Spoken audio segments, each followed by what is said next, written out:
anak-anak, selamat pagi semuanya. Kita sudah sampai di tema 3, peduli terhadap makhluk hidup. Pada subtema 1 pembelajaran 1 ini kita akan belajar tentang hewan dan tumbuhan di lingkungan rumah kita, yaitu tumbuhan padi anak-anak. Pernahkah kalian mengetahui makanan yang paling banyak dikonsumsi masyarakat Indonesia? Apa? Beras anak-anak. Beras itu berasal dari padi anak-anak. Padi adalah tanaman yang sangat penting di Indonesia. Padi menghasilkan beras. Banyak penduduk Indonesia yang mengonsumsinya. Padi dapat tumbuh di daerah panas dengan curah hujan tinggi. Daerah utama penghasil padi anak-anak ada di Jawa Barat, Jawa Timur, Jawa Tengah, Sulawesi Selatan, dan Sumatera Utara. Karawang yang terletak di Jawa Barat dikenal sebagai lumbung padi nasional karena pertumbuhan padinya dibagi menjadi 3 tahap besar anak-anak. Nah, tahukah kalian anak-anak, pertumbuhan padi itu dibagi menjadi 3 tahap besar. Pertama-tama benih dan biji padi dimasukkan ke dalam karung goni dan direndam 1 malam di dalam air mengalir supaya perkecambahannya benih terjadi bersamaan. Selanjutnya benih-benih ini ditanam di lahan sementara, bukan di lahan sawah sebenarnya ya, ditanam di lahan sementara. Bibit yang telah siap kemudian dipindah tanamkan ke sawah.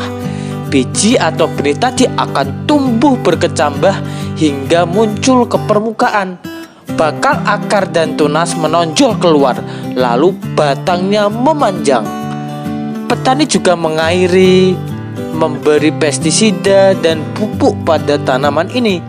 Selanjutnya tanaman padi berbunga hingga gabah matang, berkembang penuh, keras, dan berwarna kuning anak-anak. Gabah merupakan bulir padi yang terbungkus dalam sekam atau kulit padinya anak-anak. Gabah ini nantinya yang akan dijadikan benih lagi. Tahap pertumbuhan padi berlangsung antara 110 hari hingga 130 hari. Setelah panen padi, gabah ditumbuk dengan lesung atau digiling sehingga sekam kulit padi terlepas dari isinya. Bagian isi inilah anak-anak yang berwarna putih, ada kemerahan, ungu, atau bahkan hitam yang disebut beras. Dengan kita menanam padi, kita juga menjaga masyarakat Indonesia agar tahan pangan anak-anak, tidak terjadi kelaparan.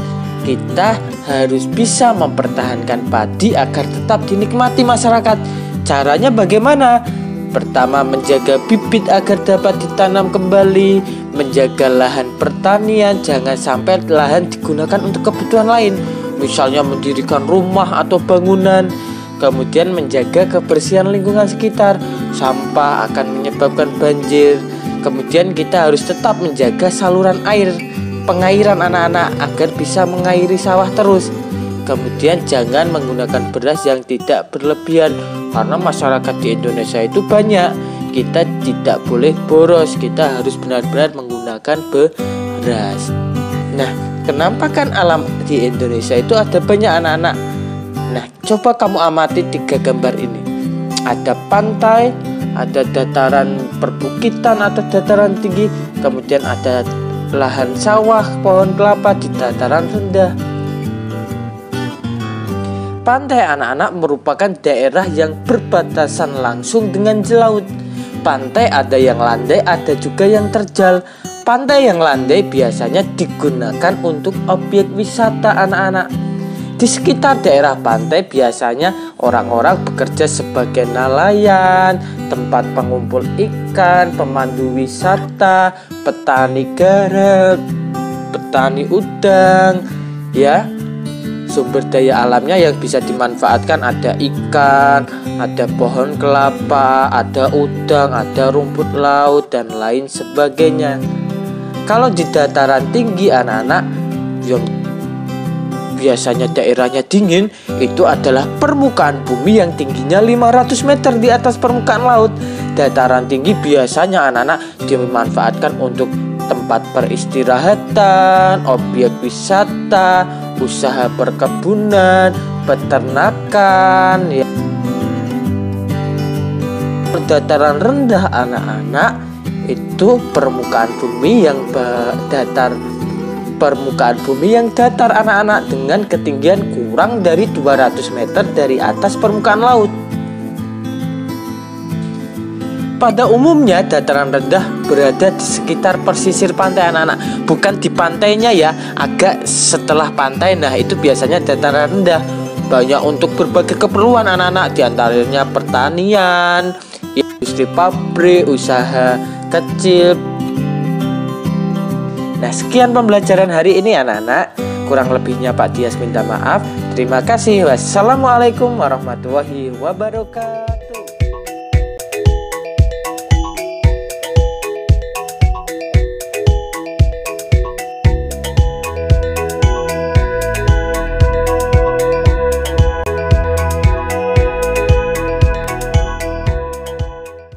Bahwasannya stok pangan Kasepuhan baru cukup untuk 95 tahun ke depan. Mangkuti marama manu bersiganan sari bosinya imah jadi jadi sumilum, jadi balung, jadi tangan pengawasa, jadi cahaya ning manusia.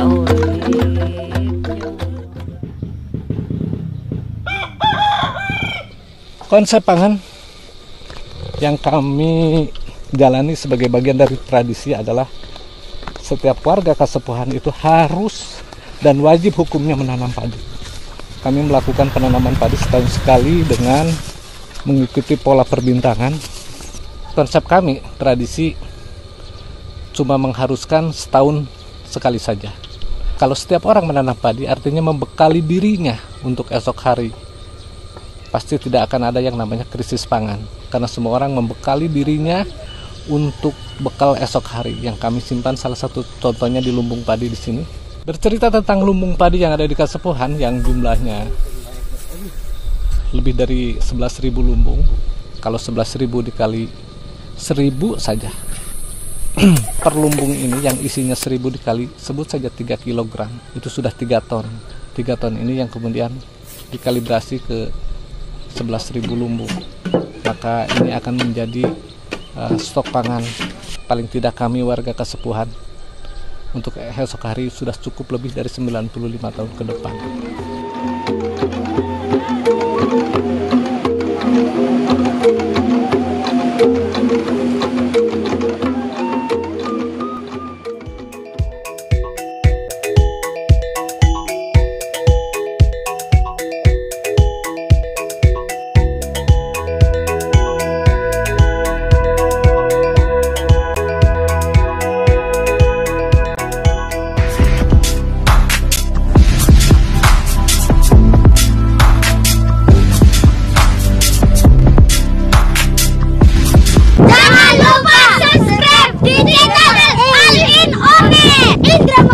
Batur sedulur KB, ajak lalanya subscribe, like, dan share sebanyak-banyaknya. Assalamualaikum warahmatullahi wabarakatuh. Kembali lagi bersama saya Sifa Muhammad di channel All in One Indramayu. Kali ini kabar pertanian Indramayu yang kembali mengokohkan gelarnya sebagai daerah penghasil padi terbesar yang ada di Indonesia.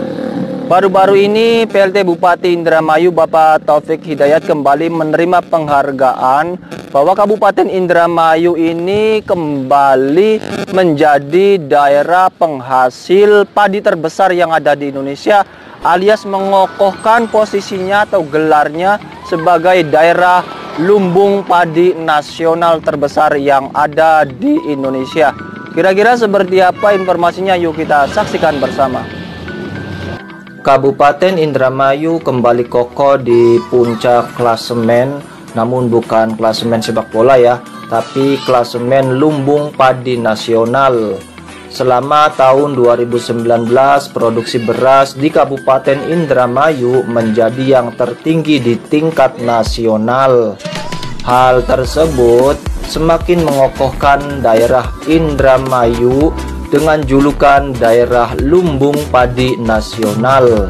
PLT Bupati Indramayu sendiri, Bapak Haji Taufik Hidayat, mengatakan pada peringatan HUT RI yang ke-75, Menteri Pertanian Syahrul Yassin Limpo telah menyerahkan langsung penghargaan sebagai bentuk apresiasi kepada Kabupaten Indramayu di Gedung Kementerian Pertanian Jakarta pada Senin kemarin 17 Agustus 2020.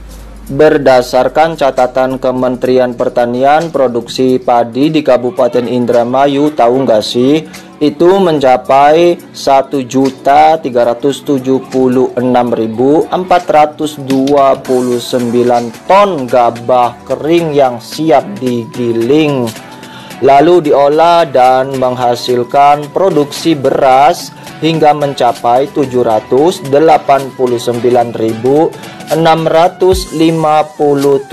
ton beras. Hasil tersebut menjadi yang tertinggi loh dibandingkan daerah-daerah lain yang ada di Indonesia.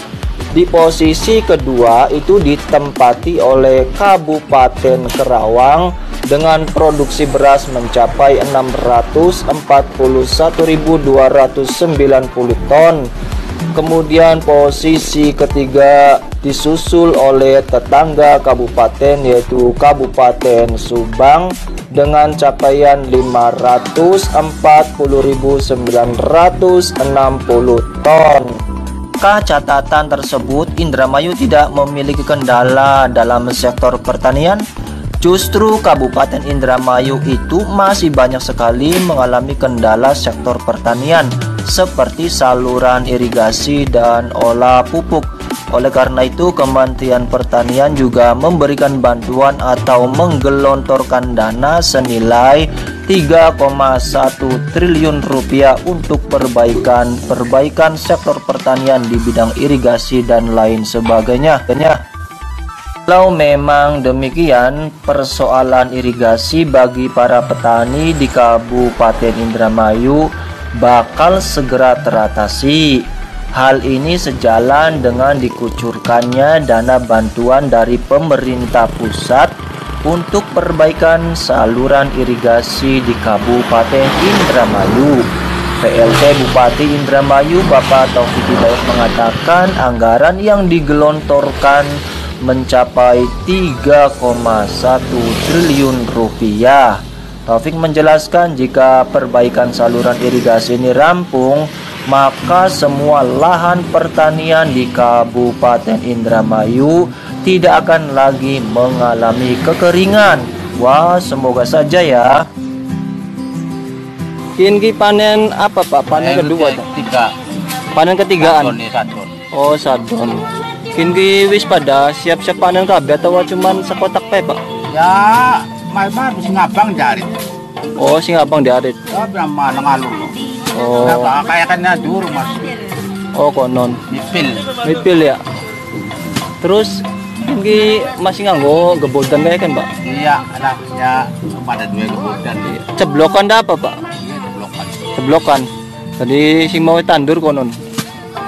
Cuman sekotak petak ini Pak. Iya, kotak belinya apa? Wilayah-wilayah yang berada di ujung bendungan Rentang seperti di Kecamatan Kandang Haur, Kecamatan Losarang, dan wilayah-wilayah sekitarnya diharapkan tidak lagi dilanda puso atau gagal panen.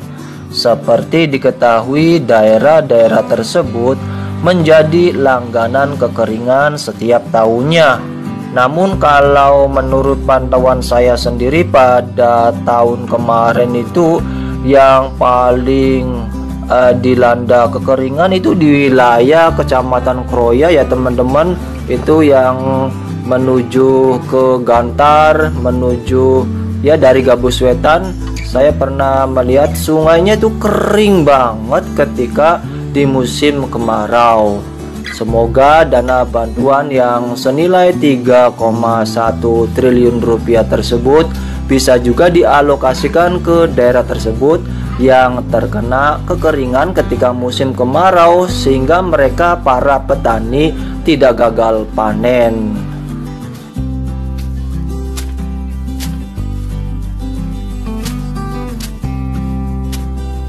Dan bagi daerah-daerah yang irigasinya bagus, sumber perairannya bagus, nanti ajak kesirian ya lur. Soalnya masih banyak di daerah-daerah yang irigasinya itu kurang baik dan membutuhkan bantuan pemerintah agar kegiatan pertanian itu tetap berjalan lancar meskipun di musim kemarau. Teman-teman, mungkin hanya itu saja yang dapat saya sampaikan, dan selamat buat Kabupaten Indramayu yang kembali mendapatkan gelar daerah lumbung padi nasional terbesar di Indonesia.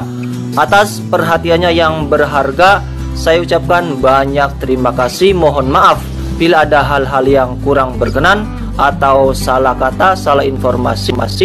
Sampai jumpa, akhirul kalam. Wassalamualaikum warahmatullahi wabarakatuh. Salam hormat, salam santun, salam meduluran buat semuanya. Dadah.